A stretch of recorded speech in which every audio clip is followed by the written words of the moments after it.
Kalau garam nih menurut WHO itu juga ada nih Kak batasan maksimal untuk mengkonsumsi garam, yaitu 3-5.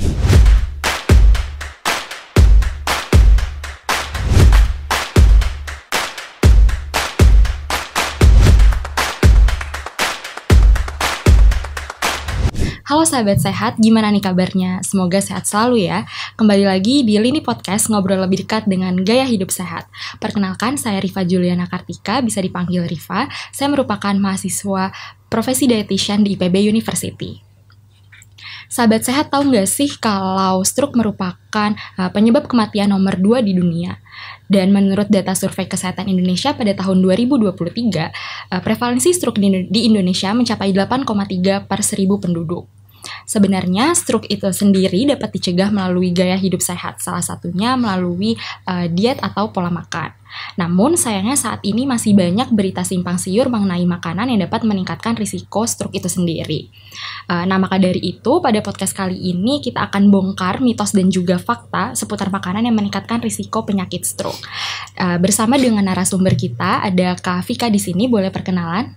Oke, halo sahabat sehat. Perkenalkan saya Evika Yulia SGZ, merupakan mahasiswi profesi dietitian IPB University. Salam kenal Kak Rifa. Oke, salam kenal Kak Vika. Gimana nih kabarnya hari ini? Sehat, alhamdulillah. Kak Rifa sehat? Alhamdulillah sehat juga. Oke, sebelum kita mulai, boleh nih sahabat sehat di like, comment, share, dan juga subscribe dulu akun YouTube Lini Sehat untuk mendapatkan informasi seputar gizi dan juga kesehatan. Oke, untuk mengawali pembahasan kali ini, mungkin dari sahabat sehat masih ada nih yang belum tahu Kak Vika terkait stroke. Jadi mungkin boleh dijelasin dulu sedikit apa sih stroke itu? Oke, kita mulai dari definisi stroke ya. Nah, jadi berdasarkan Kementerian Kesehatan, stroke ini sendiri adalah merupakan penyakit yang disebabkan oleh pembuluh darah di otak kita itu mengalami penyumbatan atau bahkan di beberapa kasus ada yang sampai pecah gitu. Nah, ketika pembuluh darah di otak kita ini tersumbat atau pecah, itu nantinya penyuplaian darah yang mengangkut oksigen ke otak itu juga nggak optimal, sehingga dalam jangka waktu yang lama itu otak bisa mengalami kematian sel atau jaringan. Nah, yang hal inilah nantinya yang akan menyebabkan stroke itu gitu Kak. Oke, jadi itu ya sahabat sehat penjelasan terkait stroke. Saat ini di era teknologi yang semakin maju, nggak jarang bagi kita menerima informasi-informasi yang kita nggak tahu kebenarannya valid atau enggak gitu ya Kak Vika. Apalagi di zaman yang udah modern ini semuanya serba gampang untuk diakses gitu. Mungkin banyak juga dari sahabat sehat yang sering mendapat pesan dari keluarga atau dari teman-teman, khususnya terkait makanan nih yang memicu resiko penyakit stroke gitu. Benar ya Kak Vika? Ya, bener banget. Jadi sering tuh kita dapat informasi dari WA atau bahkan mungkin media sosial lain gitu ya, mengenai makanan-makanan yang memicu suatu penyakit tertentu, salah satunya stroke ini. Tapi kadang kita nggak tahu kan itu kebenarannya gimana gitu, karena sumbernya juga nggak jelas dari mana gitu. Benar banget Kak Vika, maka dari itu di podcast kali ini kita akan membongkar mitos dan juga fakta terkait makanan yang dapat meningkatkan risiko penyakit stroke. Biar nggak ada lagi nih sahabat sehat yang kemakan hoax atau juga misleading information. Mungkin langsung aja ya kita mulai Kak Vika. Oke. Ya, dari pertanyaan yang pertama, mitos atau fakta kalau telur meningkatkan risiko penyakit stroke? Nah, jadi telur ya. Nah, seperti yang kita ketahui bersama, telur itu kan kaya akan protein ya. Nah, protein yang ada di telur ini bermanfaat untuk menjaga pembuluh darah kita. Selain ada protein, di telur ini juga ada fosfolipid, yang mana fosfolipid ini nantinya akan meningkatkan kolesterol baik di tubuh kita. Kolesterol baik ini nantinya juga akan bisa mencegah penyumbatan di pembuluh darah gitu. Nah, selain itu juga telur juga mengandung vitamin dan mineral yang baik untuk mencegah kita dari resiko stroke. Namun walaupun di telur itu banyak gizinya, tetap kita harus waspada nih Kak, karena tetap nggak boleh mengkonsumsi dalam jumlah yang berlebihan. Nah, disarankan untuk mengkonsumsi telur itu maksimalnya 6 butir per minggu atau sekitar 1 butir per hari gitu. Nggak boleh berlebihan karena kolesterol yang ada di telur itu juga tinggi gitu. Oke, berarti boleh-boleh aja kita konsumsi telur asal tidak lebih dari 6 butir per minggu benar, ya.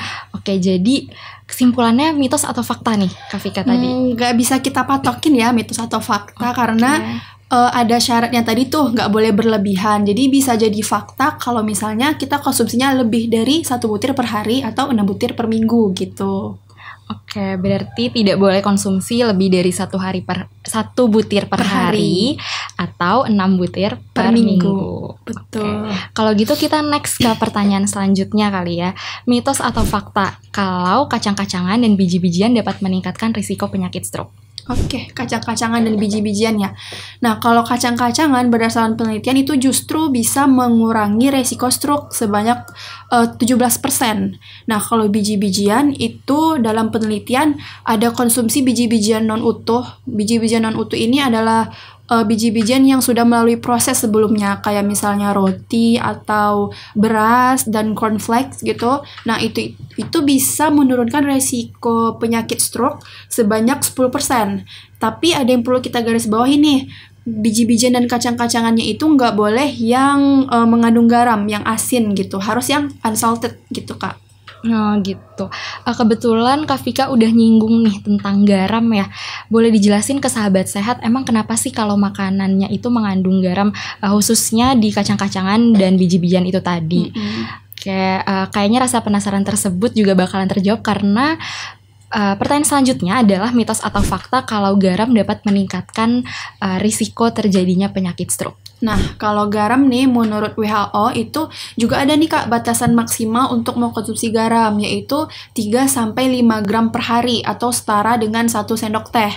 Begitu juga dengan anjuran Kementerian Kesehatan juga menganjurkan untuk konsumsi garam itu maksimal 1 sendok teh per hari gitu, nggak boleh lebih.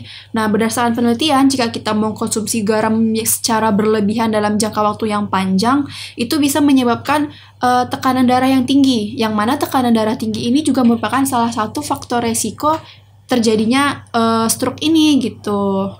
Oke, jadi diingat ya sahabat sehat bahwa kita boleh mengkonsumsi garam asal tetap sesuai dengan batas anjuran maksimum dalam 1 hari, yaitu 1 sendok teh. Oke, lanjut nih ke pertanyaan selanjutnya Kak Vika yang sekaligus menjadi pertanyaan terakhir. Mitos atau fakta bahwasanya lemak dapat meningkatkan risiko penyakit stroke? Nah, ini kayaknya yang paling sulit nih Kak untuk dihindari, karena gak tau kenapa makanan yang berlemak itu kayaknya enak-enak banget gak sih? Iya. Nah, padahal ketika kita konsumsi makanan yang tinggi lemak, itu bisa meningkatkan kadar kolesterol di darah kita juga, yang mana nantinya lama-kelamaan akan menimbulkan plak yang menempel di pembuluh darah kita, yang mana nanti keelastisan pembuluh darah itu bisa berkurang. Nah, ketika keelastisan pembuluh darah berkurang, itu juga akan meningkatkan resiko tingginya tekanan darah, yang juga tadi seperti yang udah saya jelaskan sebelumnya bisa meningkatkan faktor resiko stroke gitu.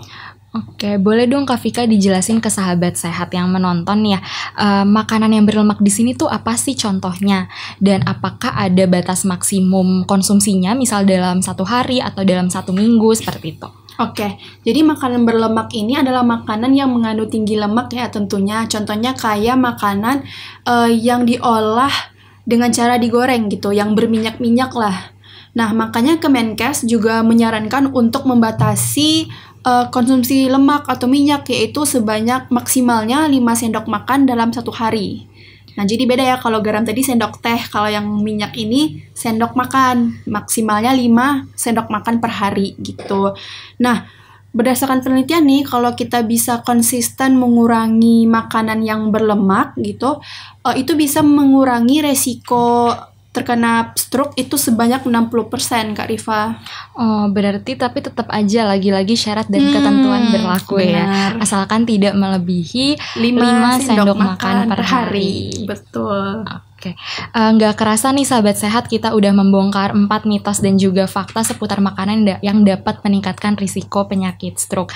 Banyak sekali nih pengetahuan-pengetahuan baru khususnya untuk sahabat sehat yang menonton ini, dan sebenarnya masih banyak sih ya yang bisa kita bahas, tapi pada kesempatan kali ini mungkin 4 dulu aja. Nggak kerasa banget ya Kak Rifa ya. Oke, boleh banget nanti selanjutnya ngobrolin mitos dan fakta tentang penyakit lainnya kali ya. Oke, boleh banget. Sebelum kita akhiri podcastnya, boleh dong Kak Vika kasih closing statement untuk sahabat sehat yang nonton? Oke, jadi sahabat sehat tadi kan kita udah membahas nih mengenai konsumsi telur, garam, kacang-kacangan, biji-bijian dan juga lemak dari segi kuantitasnya. Nah, selain itu juga kita perlu memperhatikan dari segi keamanan atau kehigienisannya. Nah, juga perlu diperhatikan dari segi pengolahannya. Usahakan untuk mengurangi makanan yang diolah dengan cara digoreng gitu. Nah, kayak misalnya tadi nih kan kacang-kacangan itu baik ya Kak Rifa untuk mengurangi resiko stroke.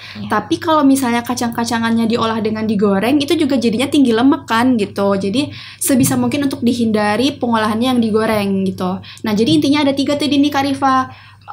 Perhatikan kuantitasnya dan juga keamanannya, dan yang ketiga cara pengolahannya gitu. Oke, ingat ya sahabat sehat bahwa kita harus memperhatikan 3 hal tadi. Yang pertama kuantitas dari makanan yang kita konsumsi, yang kedua keamanannya dan higienitasnya, dan yang terakhir cara pengolahan makanan itu sendiri. Ya, betul. Oke, baik, terima kasih banyak nih untuk narasumber kita kali ini, Kak Vika, atas ilmunya yang bermanfaat untuk sahabat sehat yang menonton podcast ini. Terima kasih juga ya Kak Rifa udah mempercayakan saya untuk menjadi narasumber di Lini Podcast episode kali ini. Gak kerasa nih udah di penghujung podcast kita hari ini. Sahabat sehat yang sudah mendengarkan podcast kali ini, jangan lupa untuk like, comment, share dan juga subscribe account Lini Sehat. Boleh juga klik loncengnya untuk terus update dengan konten-konten Lini Sehat. Salam sehat untuk kita semua. Bye-bye. Terima kasih sudah menonton. Jangan lupa like, comment, share, dan subscribe ya.